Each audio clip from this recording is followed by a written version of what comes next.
Efecto fotoeléctrico. Bueno, antes de explicar el efecto fotoeléctrico, vamos a dar un breve resumen de lo que fue el cuerpo negro que estudió Max Planck. ¿Qué es el cuerpo negro? Bueno, esencialmente es un horno donde ustedes calientan el horno y entonces realizan un pequeño agujero en las paredes del horno y se fijan en la luz que sale por ese agujero, y una vez que sale miden cuál es la energía de la radiación que sale del horno y además la frecuencia. Si ustedes hacen eso para toda luz que escapa del horno, entonces van a ver que la luz va a contener diferentes frecuencias, de tal manera que si ustedes hacen un histograma de la energía por unidad de frecuencia, bueno, más o menos de la energía por unidad de frecuencia como función de la frecuencia de la luz que emite ese horno, entonces van a ver un histograma que se ve de este modo. Mi dibujo está muy feo, pero aquí se nota pues un histograma, y para poder explicar esos resultados, Max Planck dedicó buena parte de su vida en hacer un modelo que explicara o reprodujera estos resultados. Entonces aquí casi no se ve por la curva roja, pero la voy a repintar con negro, y esa es la curva teórica, lo que actualmente muchos conocerán o reconocerán como un ajuste. Esta curva Planck la reprodujo de primeros principios, considerando que en el horno lo que esencialmente se tenía es un gas de partículas, donde cada partícula tenía una energía proporcional a la frecuencia, y esta constante de proporcionalidad, que ahora se conoce como la constante H en honor a Planck, actualmente tiene un valor de 6.63 por 10 a la menos 34 joules por segundo, y fue solo gracias a esta suposición que Planck pudo explicar los resultados experimentales que se observaban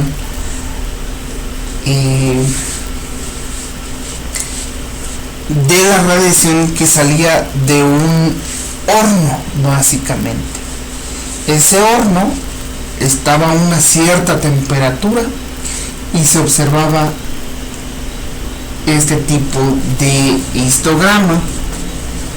Sin embargo, este histograma cambiaba dependiendo de la temperatura del horno. Ese efecto es el que ustedes van a ver en la simulación correspondiente del cuerpo negro.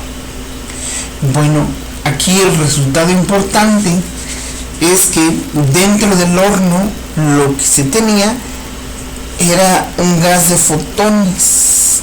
¿Y qué son los fotones? Es luz, pero en lugar de considerarlos como ondas, se consideraban como partículas, y cada partícula, vuelvo a repetir, tenía una energía proporcional a la frecuencia. Este resultado era muy revolucionario para su tiempo, y es por eso que Max Planck tenía ciertas dudas. Sin embargo, Albert Einstein ocupó este resultado para explicar el efecto fotoeléctrico, y ahí apareció nuevamente la genialidad de Albert Einstein. ¿En qué consistía el efecto fotoeléctrico? Entonces aquí en este dibujo mal hecho tenemos esta elipse que representa un espacio cerrado por un material como el vidrio, y en el cual se han insertado dos cátodos o dos terminales, el cátodo positivo y el cátodo negativo, y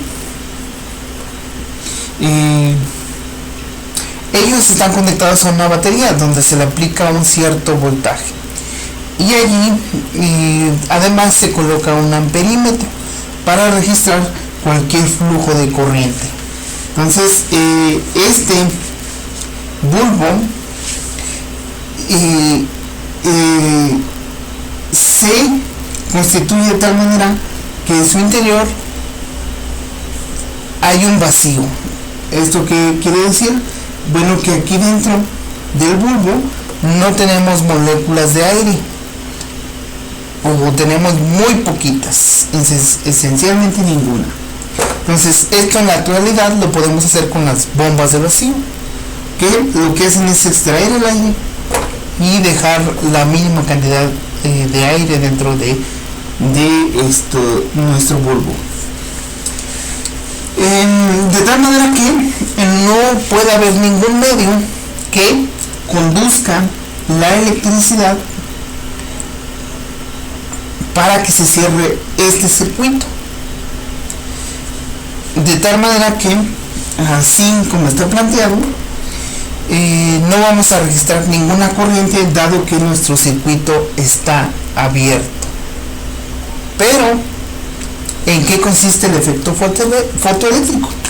Bueno, consiste en que si nosotros prendemos la luz y dejamos que la luz incida sobre el ánodo, es decir, la placa o la terminal cargada negativamente, de aquí estos signos menos, entonces se va una vez que nosotros hacemos incidir la luz, se va a establecer una corriente. ¿Y eso qué significado tenía? Pues que los electrones que estaban aquí en la placa negativa, de alguna manera misteriosa, fluían hacia el cátodo, y de esta manera cerraban el circuito de corriente. Por lo tanto, uno podría apreciar una lectura de corriente. Eso es el efecto fotoeléctrico. Pero ¿cuál era lo sorprendente? Bueno, lo sorprendente era lo siguiente. Nosotros hemos visto que las ondas, como por ejemplo las ondas de sonido, parten de una fuente y en un espacio tridimensional se reparten o fluyen en todas direcciones, que conforme el tiempo cubren todo el espacio. Entonces, si nosotros hacemos el símil de que una fuente en este caso de luz, es una fuente de dinero, por ejemplo, entonces conforme nosotros nos acercamos a la fuente, pues vamos a cachar billetes de alta denominación, mientras que si estamos muy lejos vamos a captar pues billetes de baja denominación o incluso moneditas, dado que la intensidad de la fuente decae conforme nosotros nos alejamos, y eso es perfectamente natural, dado que si aquí nosotros tenemos concentrado todo nuestro dinero, y lo repartimos de igual manera en todas direcciones, es decir, hacemos bolo, pues entonces el dinero que teníamos concentrado se debe de repartir en un espacio, y conforme nosotros hacemos ese espacio más grande, pues entonces a cada punto del espacio le va a corresponder cada vez más una pequeña parte del dinero que tenemos concentrado, conforme el espacio se va haciendo cada vez más grande.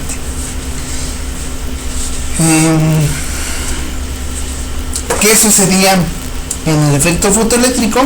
De acuerdo a esta descripción ondulatoria de la luz, pues que no importaba qué tan lejos estuviera, más o menos, no tenía mucho que ver qué tan lejos estuviera la fuente de la placa, siempre había algunos electrones que se escapaban del ánodo y lograban llegar hacia el cátodo, y eso solamente lo podían hacer si tomaban energía que provenía de la onda. El problema era que la energía de la onda era muy poca. Volviendo a esta analogía, entonces imagínense que ustedes reparten, no sé,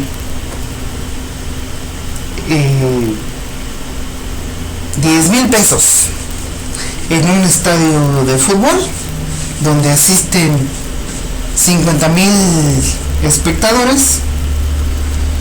Entonces, si eso lo reparten en monedas o billetes de baja denominación, y de tal manera que cada espectador recibe de manera equitativa una parte de ese dinero, entonces va a recibir pues aproximadamente 20 centavos, un quinto de peso, ¿no?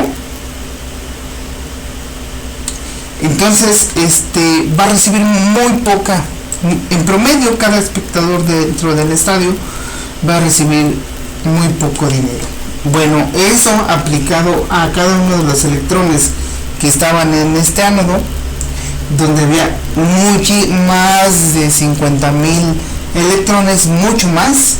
Entonces, si la energía de la onda se repartía equitativamente, cada electroncito iba a recibir una muy poca cantidad de energía, y en promedio ningún electrón sería capaz de pasar al cátodo, excepto que un electrón o muy pocos de ellos captaran la mayor parte de la energía de la onda que incidía sobre el ánodo.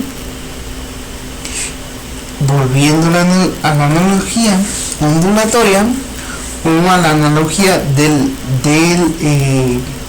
de quien reparte dinero en un estadio, este resultado experimental implicaba que de los 10,000 pesos que ustedes reparten o tiran o hacen bolo en un estadio, un espectador se va a quedar con la mayoría o buena parte de ese dinero. Pero ¿cómo es eso posible? Si ustedes, imagínense que desde un helicóptero dejan caer ese dinero, ¿cómo es posible que un espectador se quede con la mayor parte de ese dinero que ustedes están repartiendo equitativamente? Eso es el efecto fotoeléctrico, y establecía que no importa que ustedes con un helicóptero repartan 10,000 pesos en monedas y las distribuyan en un estadio, pues no. El efecto fotoeléctrico decía que esa energía o ese dinero se concentraba en paquetes de dinero, y en el efecto fotoeléctrico en paquetes de energía, y esos paquetes de energía eran precisamente los dictados por el resultado de Max Planck, que solamente dice que dependen de la frecuencia. Entonces no dependían de cuántos espectadores había en el estadio, sino solamente dependía de la frecuencia. Entonces, si algunos electrones se veían abusados, pues entonces iban a captar la bolsa o el premio mayor, y entonces una vez que lo capturaban podían migrar hacia el cátodo. Eso implicaba que en lugar de que la luz se comportara como un ente extendido, es decir, que se repartía en todo el espacio, en todo el estadio,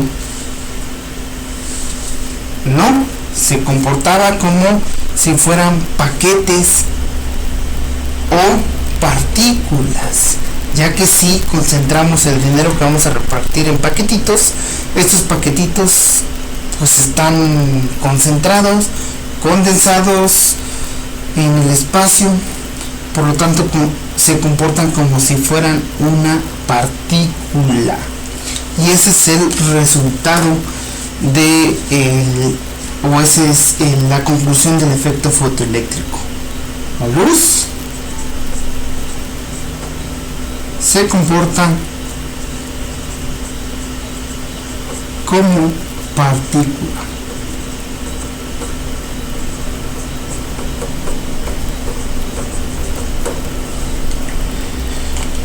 Y por esa interpretación del efecto fotoeléctrico, Albert Einstein se ganó un Nobel.